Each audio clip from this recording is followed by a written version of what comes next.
주님의 은혜를 사모함으로 새벽을 깨우고 2022년 신년 특별 새벽기도회 둘째 날에 참여하신 충영교회 모든 성도분들을 진심으로 환영합니다. 찬송가 149장 주 달려 죽은 십자가를 다 함께 부르겠습니다.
반주에 맞춰 마음을 모아서 다시 한번 찬양하겠습니다.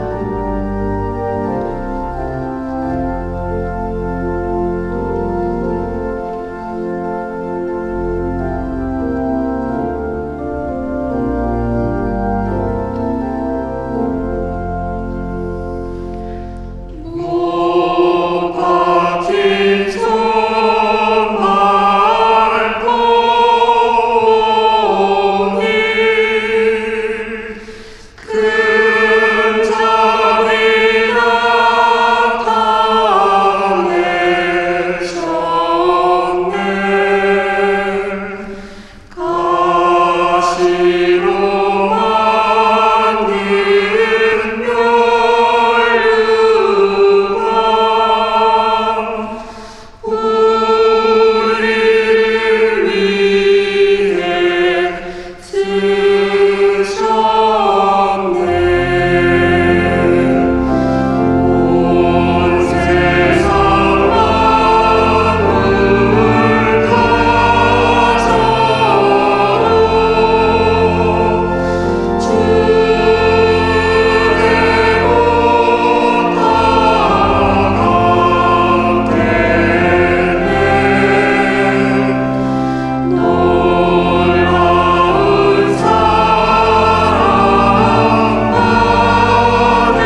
171장 하나님의 독생자를 전심으로 찬양하겠습니다.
십자가를 마음속에 깊이 떠올리면서 찬송가 461장 십자가를 질 수 있나를 찬양하겠습니다.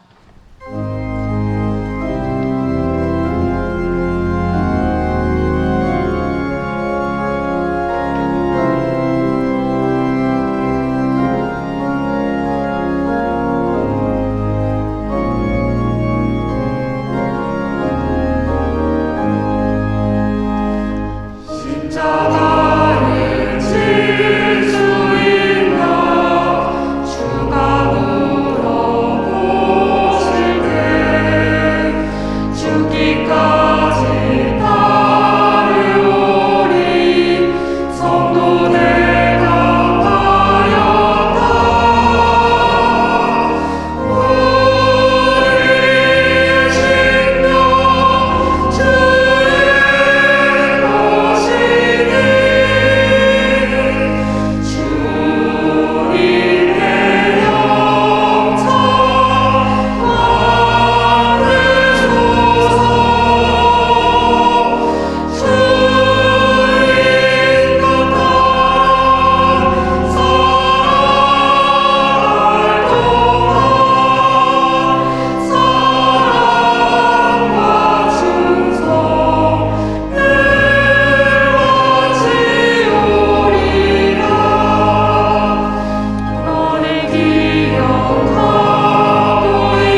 기도하시기 바랍니다.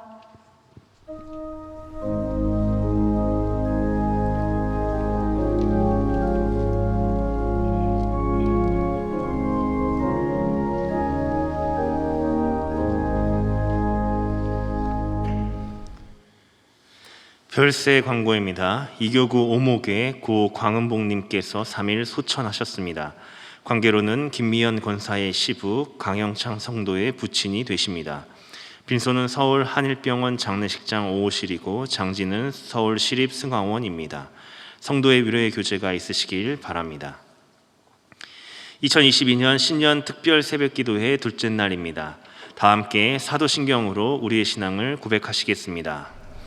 전능하사 천지를 만드신 하나님 아버지를 내가 믿사오며 그 외아들 우리 주 예수 그리스도를 믿사오니 이는 성령으로 잉태하사 동정녀 마리아에게 나시고 본디오 빌라도에게 고난을 받으사 십자가에 못 박혀 죽으시고 장사한 지 사흘 만에 죽은 자 가운데서 다시 살아나시며 하늘에 오르사 전능하신 하나님 우편에 앉아 계시다가 저희로서 산자와 죽은 자를 심판하러 오시리라. 성령을 믿사오며 거룩한 공예와 성도가 서로 교통하는 것과 죄를 사하여 주시는 것과 몸이 다시 사는 것과 영원히 사는 것을 믿사옵나이다. 아멘. 다 함께 찬송가 505장을 찬양하시겠습니다.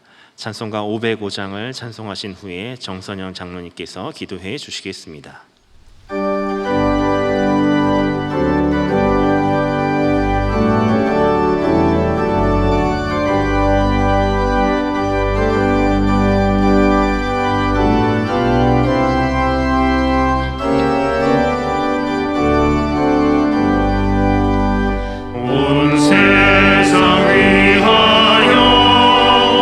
나 공정하리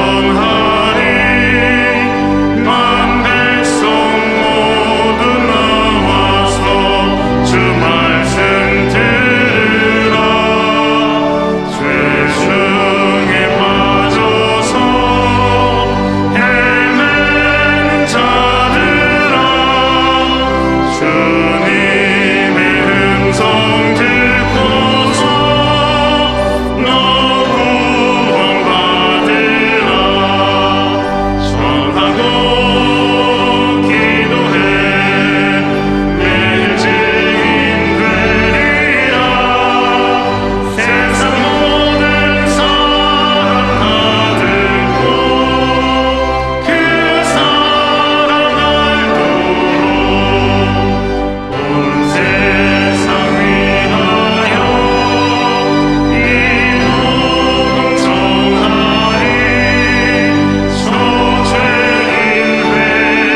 사랑하시는 하나님 아버지, 2022년 신년 특별 새벽 기도회로 주님께 나아갑니다.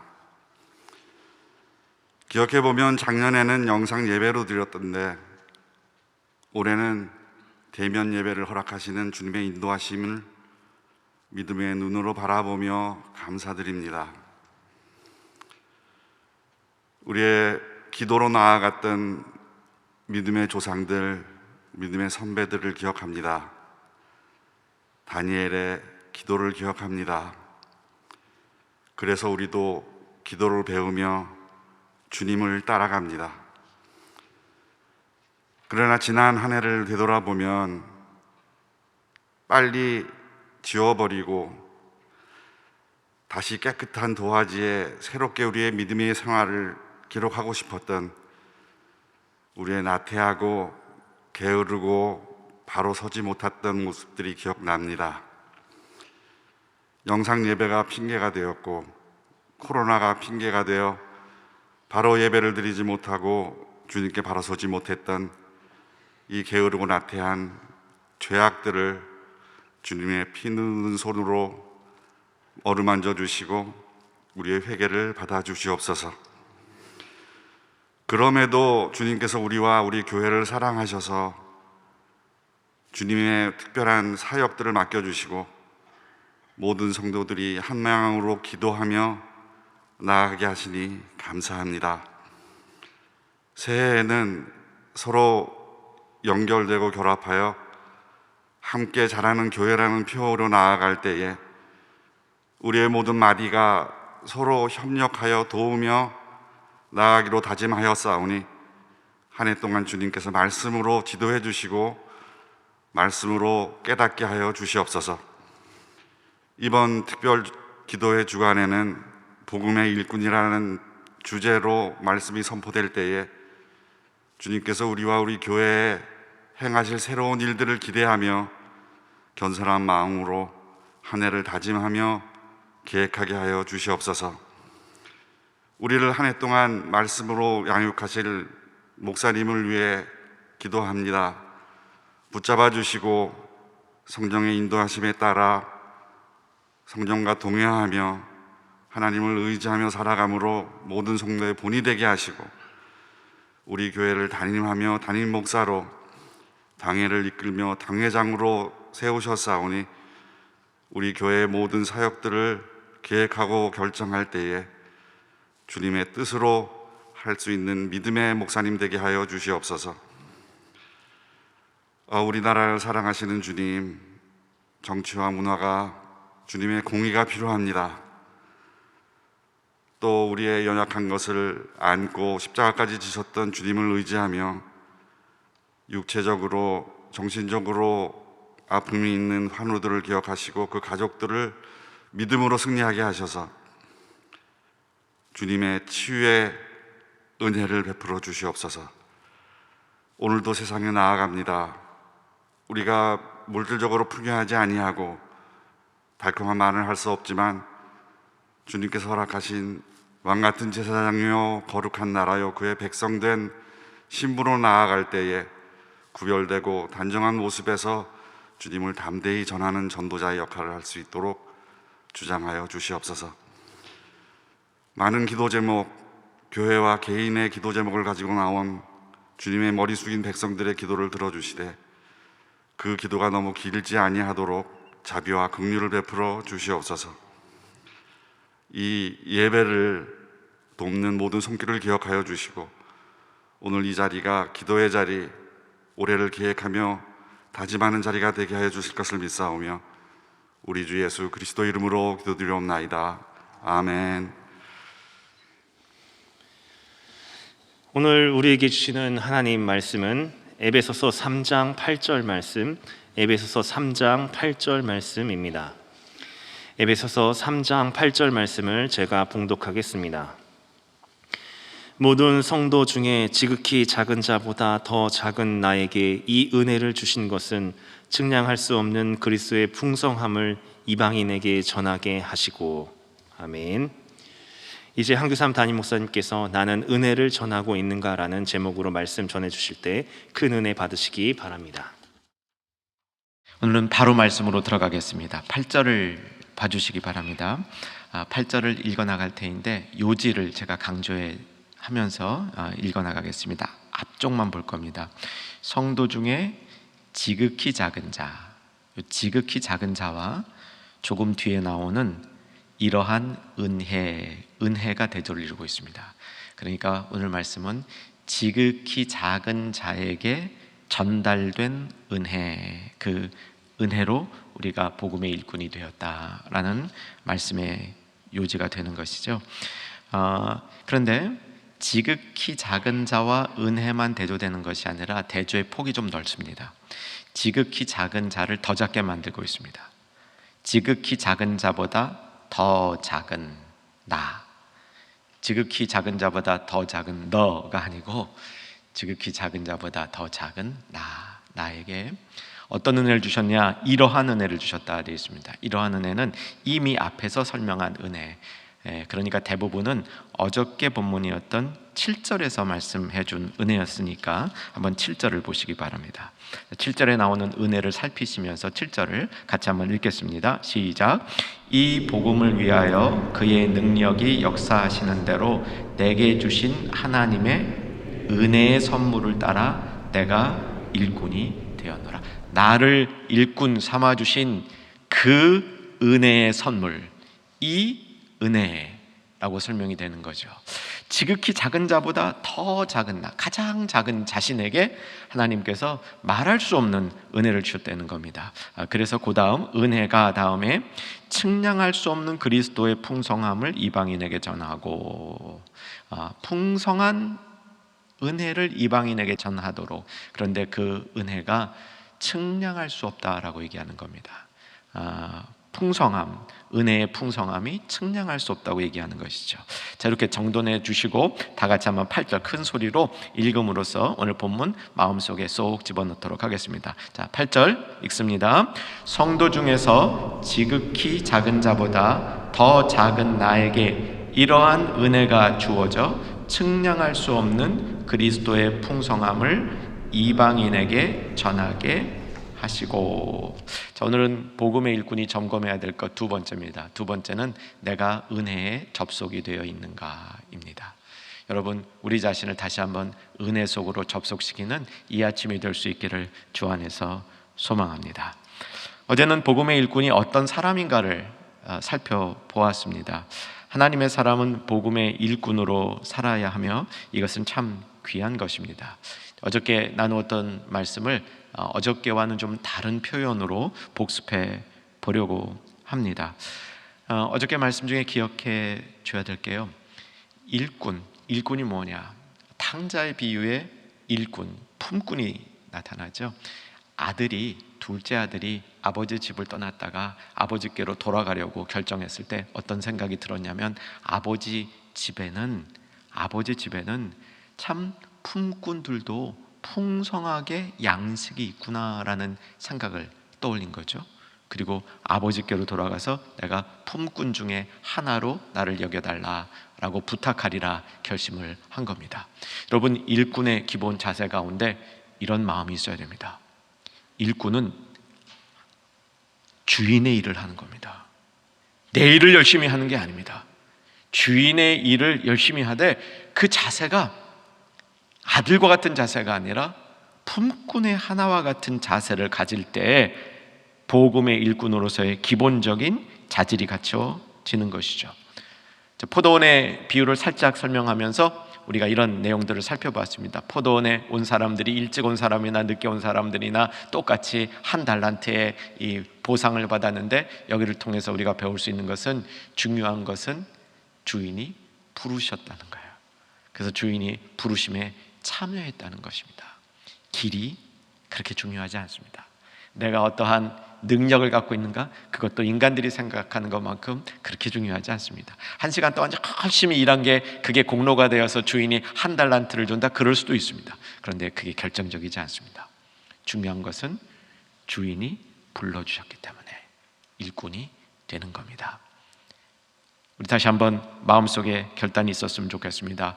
저와 여러분 복음의 일꾼이십니다. 복음의 일꾼으로 복음의 일꾼답게 복음의 일꾼이 가져야 될 일들을 잘 점검하면서 2022년도 한 해를 열심히 살아갈 수 있는 축복이 임하기를 바랍니다. 그런데 어저께 말씀 가운데 이제 제일 중요한 부분이죠. 일꾼이라는 단어가 디아코노스라는 단어입니다. 디아코노스라는 단어는 이제 집사라고 얘기하는 디컨, 영어로 디컨, 비슷한 이제 어원이 되기는 하는데 기본적으로 직분이라기보다는 섬김의 품위를 얘기하는 겁니다. 그래서 이 일꾼은 섬기는 자인데 이게 꽤 품위가 있습니다. 여러분, 직위와 관계없이 하나님을 잘 섬기는 자들에게는 품위가 있습니다. 아멘이시죠? 그 사람의 직위가 목회자이든 선교사이든 장로이든 권사이든 집사이든 상관없이 정말 하나님을 잘 섬기는 사람의 모습 가운데는 품위가 나타납니다. 이것이 일꾼의 기본적인 성향이 되는 거죠. 사랑하는 우리 충현의 가족들 축복하기를 원합니다. 품위 있게 하나님을 잘 섬기시는 일꾼 되시기를 주의 이름으로 축원합니다.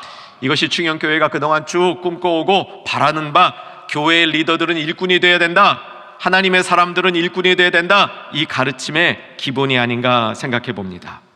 저는 오늘 말씀으로 돌아옵니다. 일꾼이 되기 위한 두 번째 조건, 점검사항은 은혜인 것이죠. 여러분, 은혜의 속성을 오늘 본문을 통해서 다시 한번 살펴보겠는데 8절을 보시면 모든 성도 중에 지극히 작은 자보다 더 작은 나에게 은혜를 어땠다고 되어 있습니까? 은혜를 주신 것은, 은혜는 주신 겁니다. 아멘 되시기 바랍니다. 은혜는 내가 획득한 것이 아닙니다. 내가 자격을 갖추고 청구한 것이 아닙니다. 은혜는 하나님께서 주신 것입니다. 하나님께서 은혜를 주실 때에는 물론 이유가 있습니다. 그런데 내가 그 은혜를 청구해낼 조건이 나에게 있지 않다는 사실은 우리는 지속적으로 기억해내야 될 일이죠. 자, 은혜를 한번 정의해 보십시다. 여러분, 은혜를 어디까지 정의할 수 있습니까? 은혜를 정의하는 데 있어서 제일 중요한 그 개념은, 은혜는 하나님이 주시는 호의, 좋은 마음이라는 겁니다. 호의, 그 호의를 주신 겁니다. 그래서 은혜는 보통 이렇게 정의하죠. 받을 자격이 없는 자에게 베푸시는 하나님의 호의. 이 호의가 꼭 들어가는 게 필요합니다. 하나님이 받을 자격이 없는 자에게 호의를 베풀어 주셨는데 이게 영공짜가 아니라는 것, 우리에게 이 은혜가 정말 값싼 것이 아니라는 것을 설명해야 될 것 같습니다. 그래서 거기에 뭘 하나 더 붙이면 좋을 것 같은데, 그리스도를 희생하여 주시는 하나님의 풍성하심. 그러니까 이렇게 붙여보겠습니다. 은혜는 받을 자격이 없는 자에게 베푸시는 하나님의 호의로 그리스도를 희생하여 주시는 하나님의 풍성함.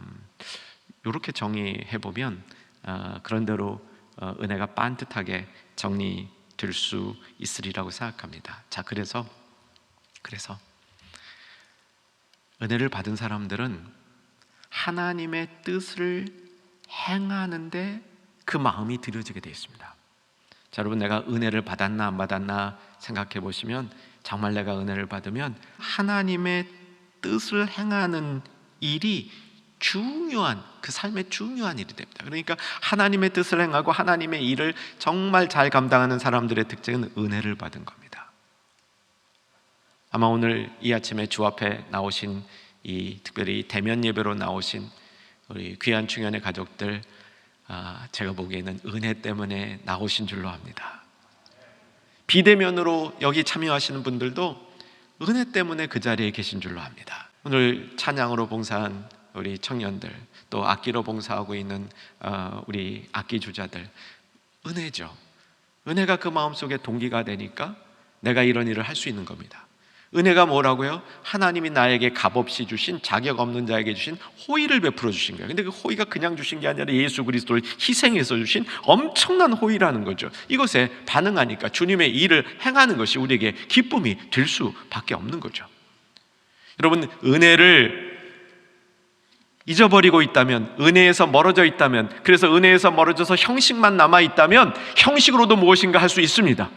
우리는 여전히 형식으로도 새벽 제단을 지킬 수 있고 여전히 형식으로도 주일 성수를 잘하는 것처럼 보일 수 있습니다. 그런데 거기서 은혜가 빠져나가면 복음의 일꾼이 되기는 어렵습니다. 신앙인으로 겉으로 생활하는 것은 부족함이 없이 할 수 있는 것 같지만 진짜 복음의 일꾼이 되려면 그 안에 은혜가 채워져 있어야 한다는 사실, 잘 기억할 수 있기를 주 안에서 소망합니다.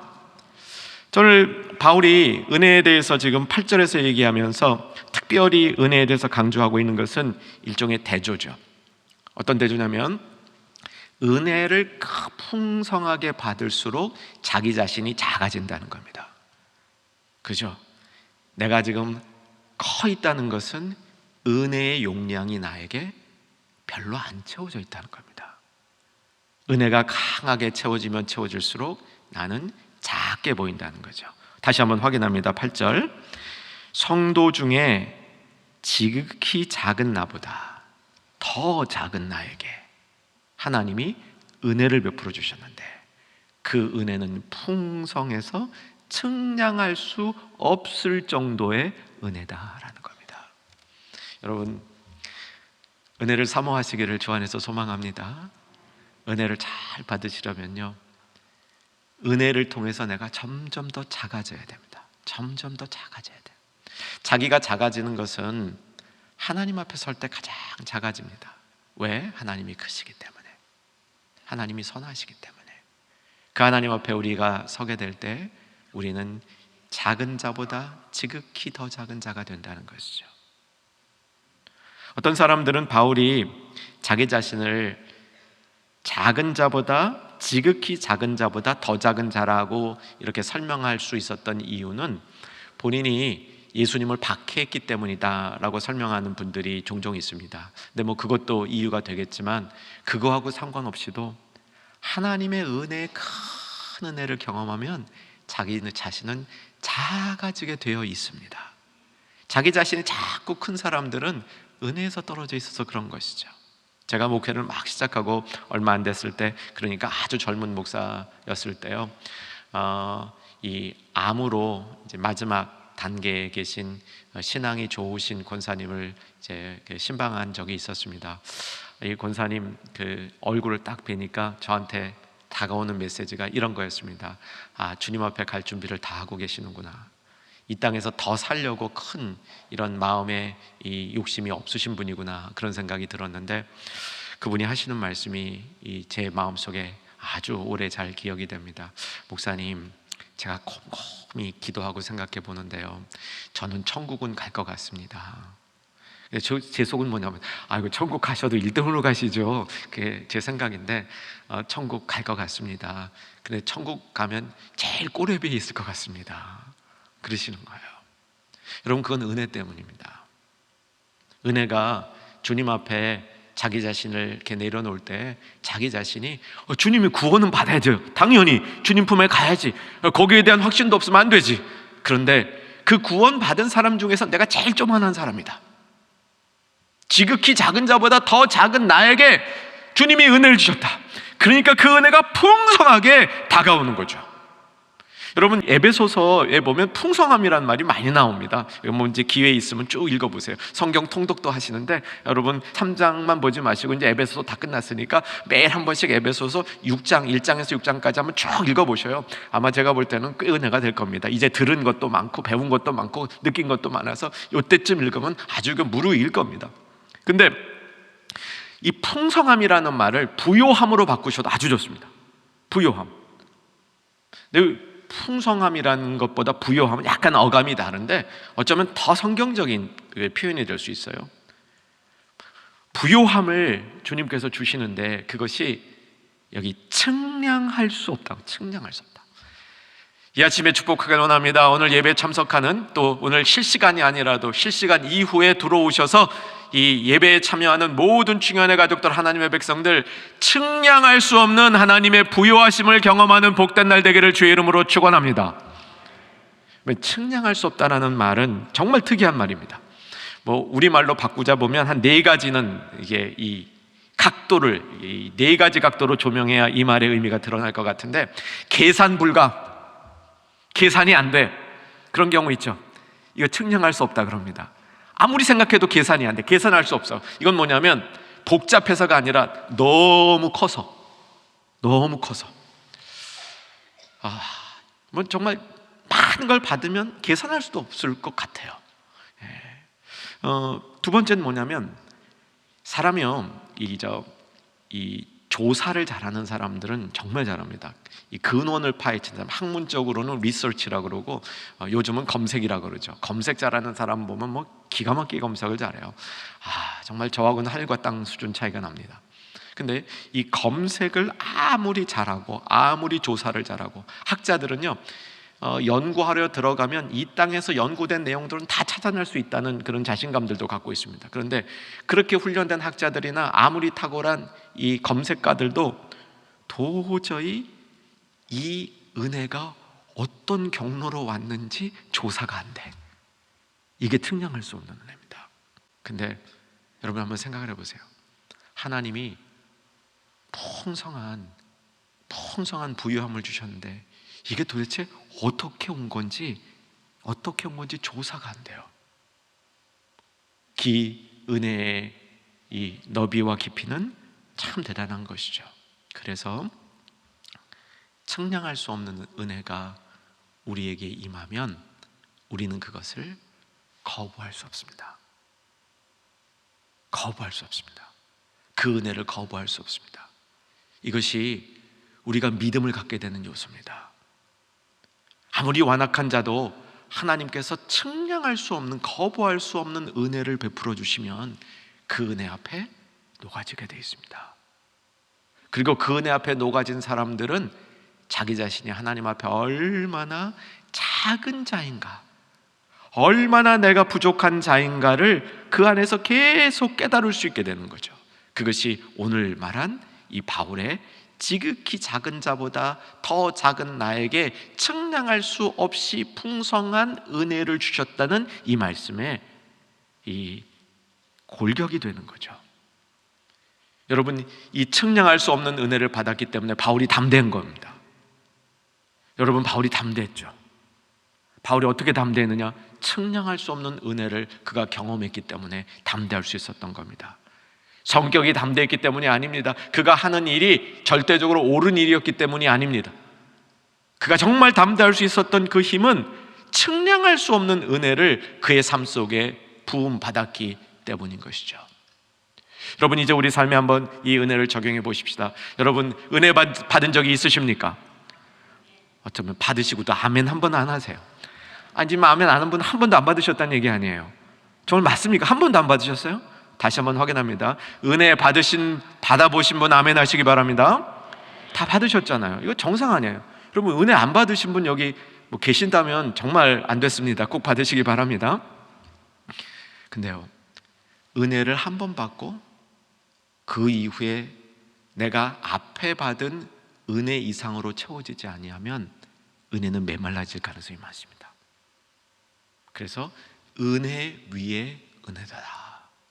은혜 위에 은혜더라. 내가 이전에 받았던 은혜보다 매일 은혜가 더 받아질 수는 없는 것 같아요. 매일 내가 은혜로 충만할 수는 없는 것 같습니다. 그러나 내가 이제까지 받았던 은혜에 만족하지 마시고 지금까지 받았던 은혜보다 더 큰 은혜를 사모하실 수 있기를 주 안에서 소망합니다. 이것이 복음의 일꾼이 자기를 점검해야 되는 겁니다. 나는 그래도 종종 새로운 은혜로 채워지고 있는가? 사실 은혜는 매일매일 주시기로 하나님이 약정하신 겁니다. 하나님이 은혜를 매 순간 주시는지는 모르겠습니다. 그런데 하나님이 새로운 은혜를 매일 주시기로 약정하셨습니다. 그래서 우리는 그 은혜를 받을 수 있죠. 그런데 우리는 가끔은 내가 여태까지 받은 은혜보다 더 큰 은혜를 받는 경험이 있어야 됩니다. 그 경험이 너무 먼 과거의 일이라면 어쩌면 저와 여러분의 신앙이 지금 제대로 되어 있지 않은 것일 수 있습니다. 복음의 일꾼 되기를 사모하십시다. 복음의 일꾼 되기를 사모할 때 더 큰 은혜가 우리에게 내려지기를 기대할 수 있습니다. 브라이언 채플이라는 신학자가 있습니다. 이분 책은 믿고 읽으셔도 됩니다. 이분은 어떤 분이냐면 미국에 이제 보수 장로 교단이 크게 한 두 개가 있는데 그 중에 한 교단에 이제 리더라고 말할 수 있죠. 그 교단 신학교의 교장을 쭉 해오시는 분입니다. 예배학 이런 은혜 이런 쪽에 아주 탁월한 저술을 하셨는데 이분이 쓴 책 중에 은혜가 이끄는 삶이라는 책이 있습니다. 은혜가 이끄는 삶. 근데 거기 책의 요지는 이 두 포인트입니다. 지금 은혜가 우리에게 이렇게 임하잖아요. 그러면 그 은혜는 열매로 나타난다는 겁니다. 내적 열매로 나타나고 외적 열매로 나타난다는 겁니다. 은혜가 주는 내적 열매가 뭐냐면 거룩함이라고 얘기합니다. 은혜가 주는 내적 열매 거룩함. 이 부분을 오늘 여러분이 조금 더 기억해 주시기를 원하는 저의 바람입니다. 우리는 은혜에 대해서 잘 알아야 되는데 은혜가 내적으로 열매를 맺을 때 그게 거룩함이라는 브라이언 채플 교장님의 이 관찰과 도전은 저는 매우 성경적이라고 믿습니다.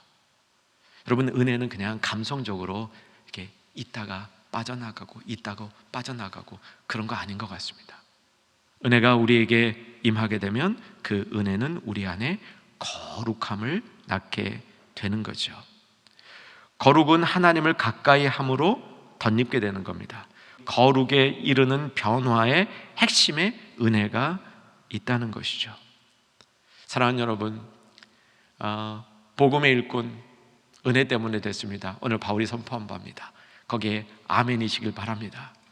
그런데 복음의 일꾼이 될 때에는 복음의 일꾼의 내면에 거룩함이 그 안에 나타나게 되어진다는 것. 이 거룩함으로 하나님 앞에 이를 수 있다는 것. 그 거룩함으로 하나님 앞에 이르러 보니까 하나님의 크심 앞에 자기는 작아지는 겁니다. 그 작아지는 자신 앞에 하나님이 부어주시는 은혜가 동기가 되어서 주님의 일을 할 수 있게 되는 거죠. 그래서 브라이언 채플 교장님이 두 번째 말씀하시는 은혜의 외적 열매, 내적 열매가 거룩함이라면 외적 열매는 하나님을 기쁘게 하는 행위, 하나님을 기쁘게 하는 행위로 나타남이라고 설명하고 있는 것이죠. 자, 이제 오늘 로마서 15장을 살펴보고 오늘 말씀을 정리하려고 합니다. 자, 로마서 15장 15절 16절로 갑니다. 로마서 15장 15절과 16절을 볼 겁니다. 로마서 15장은 바울이 이제 로마서를 맺어가는 그런 부분이 시작이 되고 있고요. 여기서 바울은 특별한 자기 자신의 소명을 밝히고 있습니다.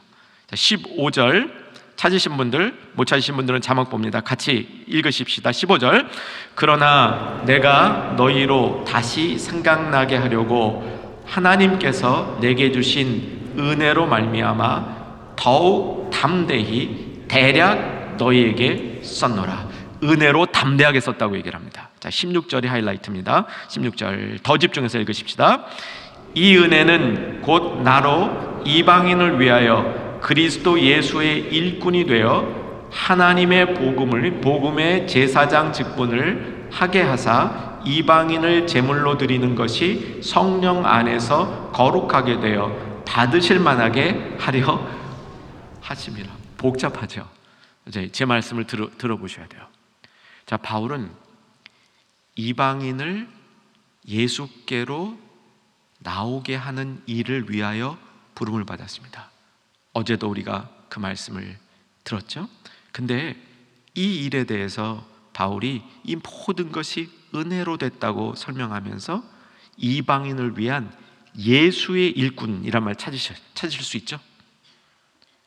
찾으실 수 있죠? 16절에서 이방인을 위한 예수의 일꾼이 되었다라고 얘기하는 겁니다. 복음의 일꾼입니다. 따라하십시다.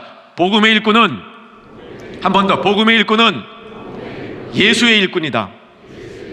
예수의 일꾼이라고 얘기하고 있어요. 근데 그 예수의 일꾼이 되어서 그 다음 하나님의 복음 제사장 직분을 받았다는 거예요. 이것도 복음 제사장 직분을 받았다는 거예요. 이 복음 제사장 직분을 받아서 이방인들을 제물로 드릴 수 있도록 그런 담대함을 얻었다는 겁니다. 여러분, 이거부터 잠깐 생각해 보세요.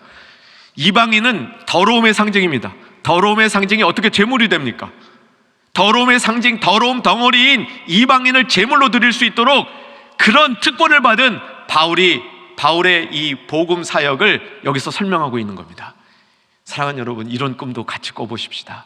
가장 저속한 것, 더러운 것, 이것도 하나님이 받으실 만한 그 제물로 바꾸는 이 은혜, 저와 여러분에게도 이런 은혜가 있을 수 있습니다. 예수의 일꾼, 복음제사장. 여기서 예수의 일꾼이라 했을 때 이 일꾼은 여태까지 봤던 일꾼하고는 또 다른 단어입니다. 그런데 이 일꾼의 특징은 뭐냐면 공식적으로 하나님 앞에서 하나님이 원하는 일을 하는 사람이에요. 사람이 진 죽뿐이 아니라 내가 생각한 일을 하는 것이 아니라 정말 하나님이 인정하는 바로 그 일을 하는 겁니다. 뭐? 사람 살리는 일이에요. 영혼 살리는 일인 겁니다.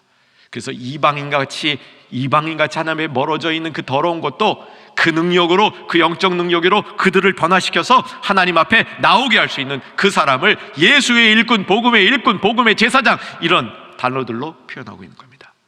여러분, 이 아침에 나도 좀 그렇게 쓰임받기를, 우리 교회도 좀 그렇게 쓰임받기를, 이런 기도가 되었으면 좋겠습니다.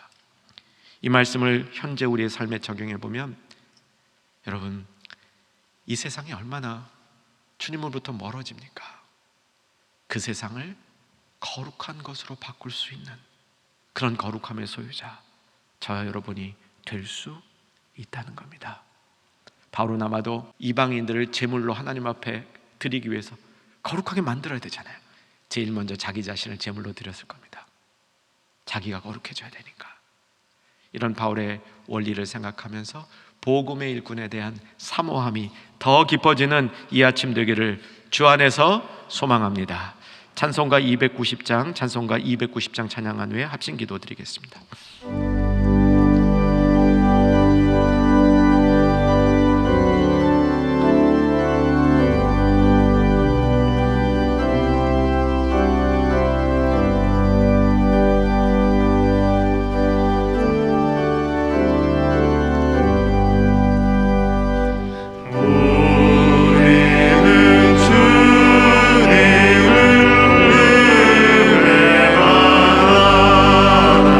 내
주님은 저와 여러분을 위해서 빌고 계십니다.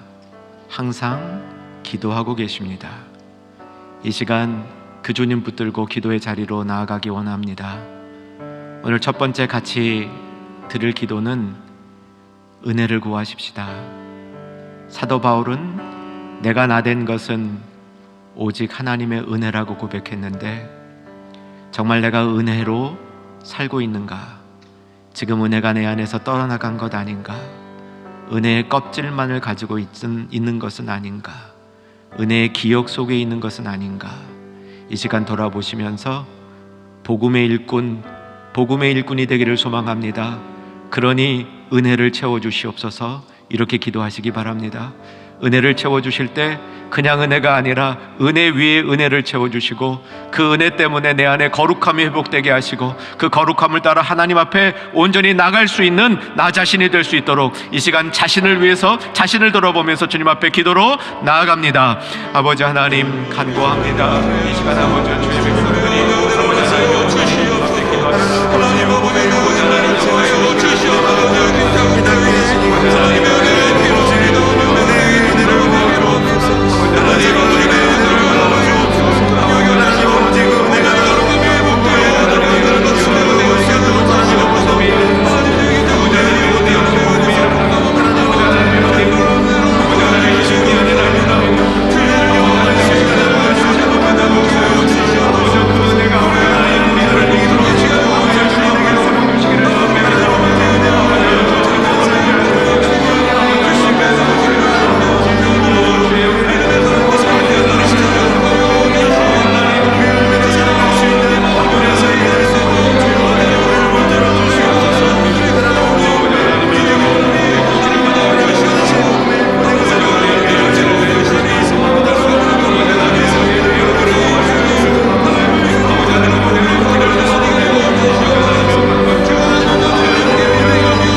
많이 필요한 분들이 우리 주변에 있습니다.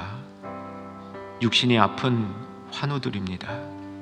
특별히 암 등으로 치료하기 어려운 환경 속에 있고, 또 치료하기 힘든 경제적인 어려움 가운데 있는 우리 충현의 가족들, 주님 기억해 달라고 이 시간 그분들에게 은혜를 베풀어 달라고, 주님의 크신 은혜, 풍성하신 은혜, 측량할 수 없는 은혜를 베풀어 달라고 기도하십시다. 우리 환우들뿐 아니라 장애우들을 위해서 기도하십시다. 우리 교회 안에 있는 에바다보 소망부뿐만 아니라 이 땅에 있는 장애우들을 위해서 기도해 주시고, 특별히 어린아이 가운데 장애 판정을 받아서 참 힘든 그런 과정을 겪는 가정들이 있다면 그 가정에게 은혜를 베풀어 주시되 측량할 수 없는 은혜를 베풀어 달라고 이 시간 간구하는 시간 갖겠습니다. 기도합니다. 아버지 하나님, 주여 역사해 주시옵소서. 아버지 하나님의 은혜가 필요하다.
이 시간엔 선교를 위해서 기도하겠습니다.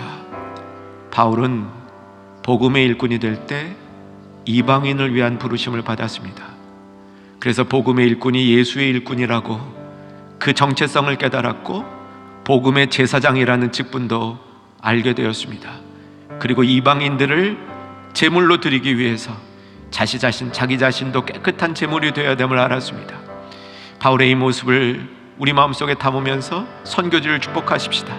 선교지를 세 가지로 나눠서 축복하십시다. 우리가 그동안 전략적으로 선교해왔던 중형교회 선교지들을 위해서 기도하십시다. 또 우리가 작년부터 돕기 시작한 우리 탈북민 교회와 우리 북한 선교를 위해서 기도하십시다. 또 우리 핍박받고 있는 지역에 있는 우리 소수민족 교회들과 이슬람권 선교를 위해서 기도하십시다. 이 선교를 위해서 기도할 때 특별히 바울의 마음 품고 바울이 드렸던 그 기도의 그 표현들을 우리의 기도에 담아서 우리 주님 앞에 올려드리는 시간 갖겠습니다. 이 시간 마음에 감동 있으신 분들은 선교의 문이 활짝 열리도록 오른손을 번쩍 주님 앞에 들고 기도해도 좋겠습니다. 기도로 나아갑니다. 주님 이름 부르고 나아갑니다. 주여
마지막 기도 주님 앞에 올려드립니다.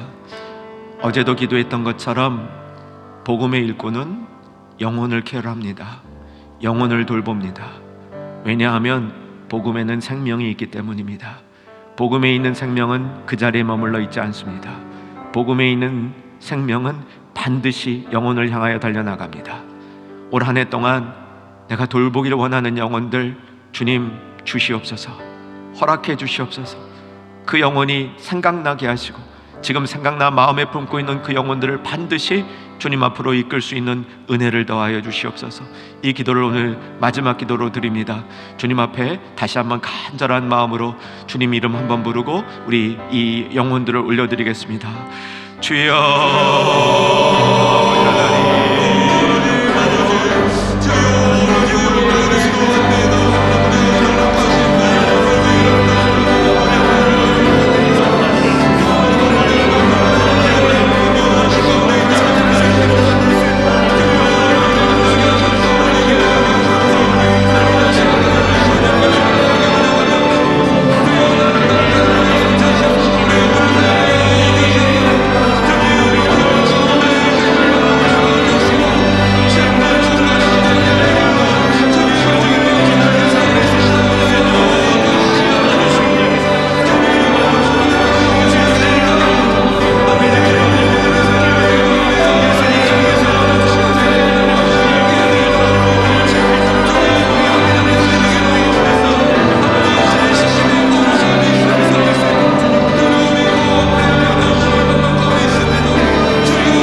하나님 아버지 은혜를 감사합니다.